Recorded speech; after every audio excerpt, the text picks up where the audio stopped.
Praise the Lord. Good morning. ఎలా ఉన్నారు? బాగున్నారా?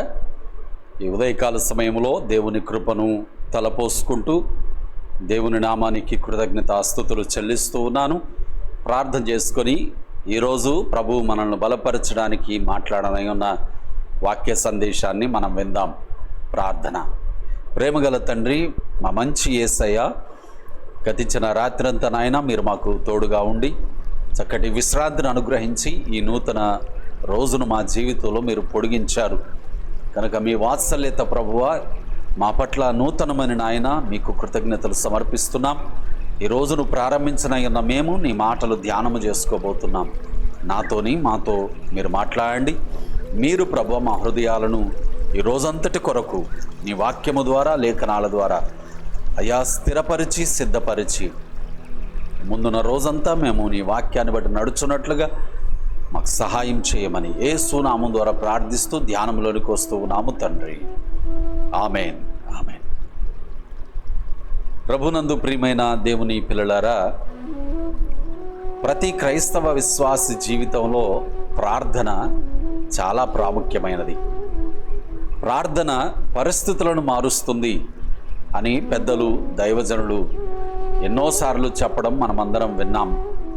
కేవలము దైవజనులు చెప్పారు కాబట్టి అది నిజము అని నేను అనను, కానీ దేవుని వాక్యములో ప్రతి భక్తుడు చేసినటువంటి పని అదే, ప్రార్థన. ప్రతి స్థలంలో ప్రార్థన, ప్రతి విషయములో ప్రార్థన. అది సంతోషమైన, అది కష్టమైన, అది శోధనైనా, అది గొప్ప జయమైన, ఆ పరిస్థితి ఏదైనా, ఆ స్థలము ఏదైనా, ప్రతి భక్తుడు చేసింది ప్రార్థన. మరి ఈ రోజును ప్రారంభిస్తున్నటువంటి ప్రియ సహోదరి, సహోదరుడా, ప్రార్థనతో ఈ రోజును నీవు ప్రారంభించాలి అని పరిశుద్ధాత్మ దేవుడు నీకు తెలియజేస్తూ ఉన్నాడు. అందుకే కొరింథీయులకు రాసిన మొదటి పత్రిక 1వ అధ్యాయము 3వ వచనంలో మనం చూసినప్పుడు సంఘమును గూర్చి దేవుని ఆత్మ మాట్లాడుతూ, సంఘం అయితే ప్రతి స్థలములో ప్రార్థన చేసేదిగా ఉంటుంది అని తెలియజేశాడు. అవును ప్రియులారా, యేసుక్రీస్తు రక్తము ద్వారా కడగబడి వెలపెట్టి కొనబడి ఆయన సంఘముగా కొనసాగుతున్నటువంటి నీవు ప్రతి స్థలములో ప్రార్థన చేస్తున్న వ్యక్తి అవ్వాలి. ఉదాహరణకు 5 రొట్టెలు 2 చేపలు చిన్నవాని చేతిలో ఉన్నప్పుడు 5 రొట్టెలు 2 చేపలే. యేసయ్య చేతిలోనికి వచ్చినప్పుడు కూడా అవి 5 రొట్టెలు కేవలం 2 చిన్న చేపలే. కానీ ఎప్పుడైతే అవి యేసయ్య తండ్రి వైపుకు ఎత్తి ప్రార్థన చేసి కృతజ్ఞతాస్తుతులు చెల్లించాడో, కేవలం ఆ 5 రొట్టెలు 2 చేపలు 5,000 మంది కడుపు నింపింది. 12 గంపల నిండా మిగిలింది. పరిస్థితి మారిపోయింది కదా, అద్భుతం జరిగింది కదా. దానికి కారణము ప్రార్థన అని మనం గమనించాలి. లాజరు చనిపోయాడు అని మార్తా, మరియలు చాలా రోధిస్తూ ఉన్నారు, వేదన పడుతున్నారు. యేసయ్య వచ్చినప్పుడు కూడా వారి బాధ, వారి దుఃఖము యేసయ్యకు వారు వ్యక్తపరుస్తున్నారు. కానీ యేసయ్య సమాధి దగ్గరకు వెళ్ళినంత మాత్రాన లాజరు లెగలేదు. కానీ యేసయ్య ప్రార్థన చేస్తున్నాడు. తండ్రి, నీవు నన్ను పంపి ఉన్నావని ఈ ప్రజలు తెలుసుకొనున్నట్లుగా నన్ను నీవు మహిమపరచు అని ప్రార్థన చేసి లాజరును పిలువగా యేసయ్య మాటే శాసనముగా పనిచేసింది, జీవముగా పనిచేసింది. చనిపోయిన లాజరు తిరిగి లేచాడు. మార్తా, మరియలకు, ఆ బేతనీ ప్రాంత ప్రజలందరకు ఎంత గొప్ప సంతోషము. పరిస్థితి మారిపోయింది కదా. దానికి కారణం ప్రార్థన. ప్రియులారా, ఈరోజు నీ జీవితంలో ఏ పరిస్థితుల గుండా నీవు నడుస్తున్నావో, ఏది మారాలి అని నీవు ఎక్కువగా కోరుకుంటూ ఉన్నావో, ఆ పరిస్థితి మారి నీకు గొప్ప సంతోషము కలగాలి అన్నా, నీకు తృప్తి కలగాలి అన్నా నువ్వు చేయాల్సింది ప్రార్థన. అది యేసు నామములోని విశ్వాసము ద్వారా నిన్న ప్రార్థన. నీ పరలోకపు తండ్రి అయిన దేవునికి నీ హృదయపూర్వకంగా నీవు చెప్పుకునే నీ అవసరాలు, నీ మాటలు, నీ సంగతుల వలనైన ప్రార్థన.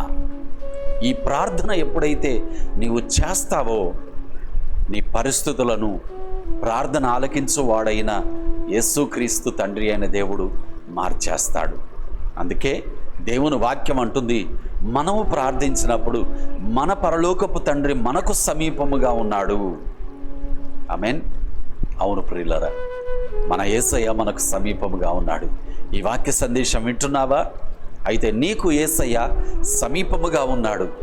మరి పరిస్థితులు మారాలి అని నీవెంత ప్రయాసపడతావు? ఎన్ని రోజులు ప్రయాసపడతావు? ఎక్కడెక్కడికి తిరుగుతావు? ఎన్ని రకాలుగా ఆలోచన చేస్తావు? పరిస్థితులు మారుతున్నాయా? మారట్లేదు కదూ. మరి యేసయ్యకు ప్రార్థన చేయి, యేసయ్య అధికారానికి ఒప్పుకో, ప్రతి విషయం గురించి ఆయన దగ్గర విజ్ఞాపన చెయ్యి. తప్పకుండా పరిస్థితులు మారతాయి. ఇది నా నోటి మాట కాదు, బైబిల్ గ్రంథంలోని భక్తులు చేసిన ప్రార్థన వలన వారి జీవితంలో జరిగినటువంటి మార్పులు, రాజ్యాలలో జరిగిన మార్పులు, కుటుంబాలలో జరిగిన మార్పులను బట్టి దైవజనునిగా దేవుని ఆత్మ వలన మాట్లాడుతున్న మాట. కనుక ప్రార్థన చేసావా? ప్రార్థనతో ఈ రోజును ప్రారంభించావా? మరి ఇంకా ప్రార్థన చేయకపోతే ఇప్పుడైనా ప్రార్థన చేసి ఈ రోజును ప్రారంభించు. ఈ రోజంతటిలో గొప్ప జయమును, గొప్ప సమాధానమును, గొప్ప తృప్తిని, అది యేసు క్రీస్తు వలనైనటువంటి సంతోషమును నీవు అనుభవిస్తావు. దేవుడు నిన్ను దీవించునుగాక. ఆమేన్. ప్రార్థన. ప్రేమగల తండ్రి మా యేసయ్య, అవును ప్రభువా, మా పరిస్థితులు మారాలి అని ఆశపడుతున్న వారం మేము, ఆశతో ఎదురు చూస్తున్న వారము మేము. మాకు గొప్ప జవాబును నీ వాక్యము ద్వారా ఇప్పుడు మీరు అందించారు. అయ్యా, నీ మాటలు విన్న ఈ నీ బిడ్డలు హృదయపూర్వకంగా ప్రార్థించినప్పుడు వారి జీవితాలలో వారి పరిస్థితులను మార్చేస్తానని వాగ్దానం ఇచ్చిన తండ్రి నీకు వందనాలు. కనుక ఎంతమంది ప్రభువా ఇటు రీతిలో ప్రార్థనతోనే వారి రోజును ప్రారంభించడానికి ఇష్టపడుతున్నారు, వారందరి మీద నీ కనుదృష్టి నిలుచునుగాక. కృప చూపండి, సహాయము చేయండి దేవా. ప్రతి విధమైన సమస్య నుండి, కన్నీటి వేదనకర పరిస్థితుల నుండి, గందరగోళ అయోమయ సంఘర్షణల నుండి అయ్యా ప్రార్థన ద్వారా గొప్ప జయము మీరు కలుగజేయనై ఉన్నారు. గనక ప్రతి ఒక్కరూ ఇటు మేలులో వారసుల వారికి సహాయము చేయమని ఈ ఉదయకాలమే మీరు ఇచ్చిన వాక్య సందేశమును బట్టి, ఈ కృపను బట్టి కృతజ్ఞతలు చెల్లిస్తూ యేసు నామం ద్వారా ప్రార్థిస్తూ వాక్యమును బట్టి వందన నమస్కారాలు సమర్పించుకుంటున్నాము తండ్రి. ఆమెన్. ఆమెన్. ప్రభు యేసు క్రీస్తు కృప మనందరికీ తోడై ఉండును గాక. ఆమెన్. ఆమెన్. అందరికీ వందనాలు. దేవుడు మనందరిని దీవించును గాక. God be with you all. Have a blessed day. Thank you very much.